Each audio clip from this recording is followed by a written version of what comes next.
Bismillahirrahmanirrahim. Today I am going to tell you the story of Prophet Lut al-Islam. Prophet Lut was born and raised by his uncle Prophet Ibrahim al-Islam. May peace be upon him. Prophet Lut loved, respected and believed in Ibrahim's message even when everyone ridiculed him. Ibrahim together with Lut often traveled far across land and sea trying to invite and spread man to the fold of Islam. During Ibrahim and Lut's migration to Palestine, they received the divine decree of Allah that Lut had been chosen as a prophet and messenger for the people of Sodom. Allah instructed the new prophet to travel to the city of Sodom located on the border of Jordan and Palestine and summon the transgressor back to the worship of Allah. Sodom was a thriving city that was visited by many travelers, merchants and businessmen for trades. However, Sodom was also the most corrupt city with the highest criminal activity during that time. Travelers passing Sodom were often waylaid and robbed of their belongings and sometimes were mercilessly murdered. But the most notorious act of evil that was committed by this corrupt nation was homosexuality. Homosexuality was introduced into the world by the people of Lut. None in the history of mankind had ever experienced or practiced this before Sodom. This shameful practice was the norm amongst this nation and the entire population engaged in it. They were immensely proud of their conduct, spoke openly about it and engaged in this immoral behavior out in the open. Homosexuality was introduced into the world by the people of Lut. None in the history of mankind had ever experienced or practiced this. This shameful practice was the norm amongst this nation and the entire population engaged in it. They were immensely proud of their conduct and they spoke openly about it and engaged in this immoral behavior out in the open. Pleased with the prophethood and his new mission, Prophet Lut soon settled in Sodom and began to devise ways to bring the people into the fold of Islam. He was well aware that his nation was the most corrupt nation of that time, but he held firm faith and hoped and prayed that they would soon see the error of their ways and enter into the path of Allah. Soon Prophet Lut approached the men of the city and reminded them of their Lord. Will you not fear Allah and obey Him? Verily I am a trustworthy messenger to you, so fear Allah, keep your duty to Him and obey Him. Puzzled, the men of the city began discussing amongst themselves, this man has entered our city and telling us to cease what we are doing. Clearly he is gaining something out of this. Prophet Lut replied, no reward do I ask of you for it. My reward is only from the Lord of the world.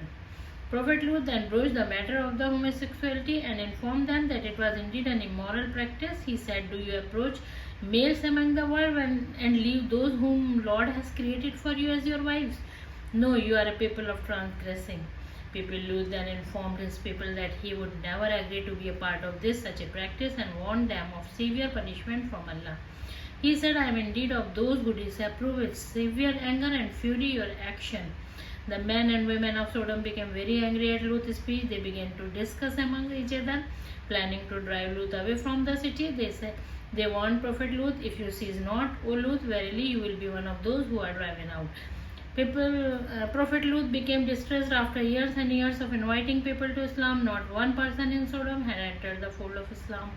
The only Muslim household in Sodom was Lut's house and not all its occupants were Muslim.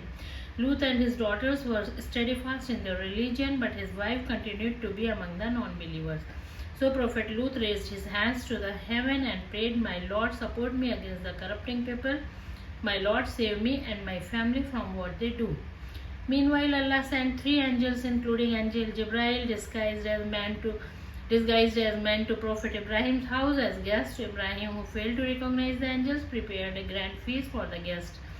But his guests refused the meals offered to them. Prophet Ibrahim became fearful. He asked, who are you?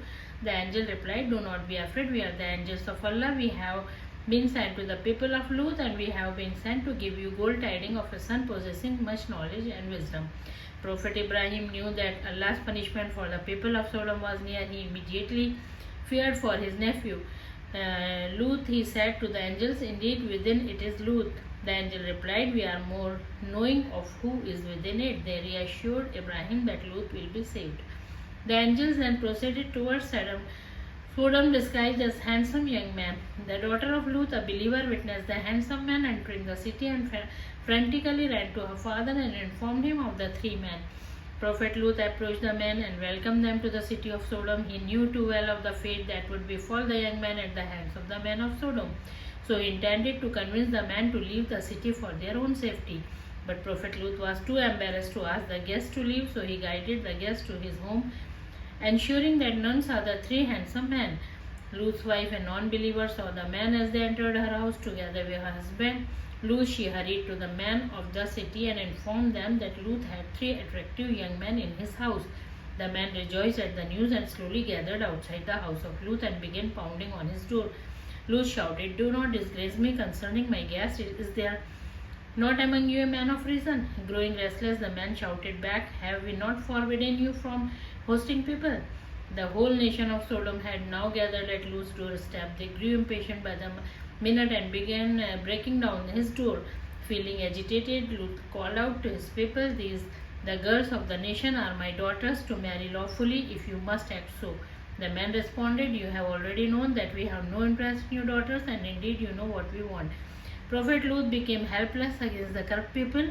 "If only I had against you some power or could take refuge in a strong power," he thought. The three men then spoke up, "O Lut, indeed we are angels of your Lord. Therefore they will never reach you." Angel Jibril then stepped out of the Lut's house and struck the men, causing all men to lose their eyesight.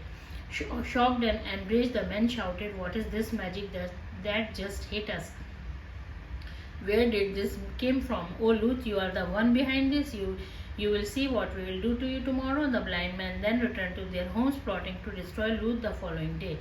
Allah commanded Lut, "Set out with your family during a portion of the night, and let not any among you look back, except your wife. Indeed, she will be struck by that which strikes them. Indeed, their opponents is for the morning, is not the morning near." As instructed, the Prophet Lut, together with his daughter, left Sodom during the night. As the morning dawned, a loud piercing cry ensued through the city that shook the occupants with great pain and fear. Jibril then grabbed the nation from the edge of the wing, raised them high up, twisted the land, and crashed it to the ground. Allah then caused the skies to rain down stones of hard clay. Each stone is inscribed with the name of a transgressor for whom it was intended for, and it the vain lives of the occupants of Sodom. Prophet Lut, who left Sodom with his daughter, returned to his uncle Prophet Ibrahim. Together with Ibrahim, Lut continued to spread the message of Allah till his death. Today, the Dead Sea lies at the site of the corrupt city of Sodom and remains as a powerful reminder of Allah's wrath against the people of Prophet Lut. Allah the Exalted says in the Holy Quran, "Surely in this are signs for those who see, and verily the cities are right on the high road from Mecca to Syria, that is the place where the Dead Sea is now. Surely there is indeed a sign for the believers." Thank you. Subscribe and share for the Sadqa Jariyah.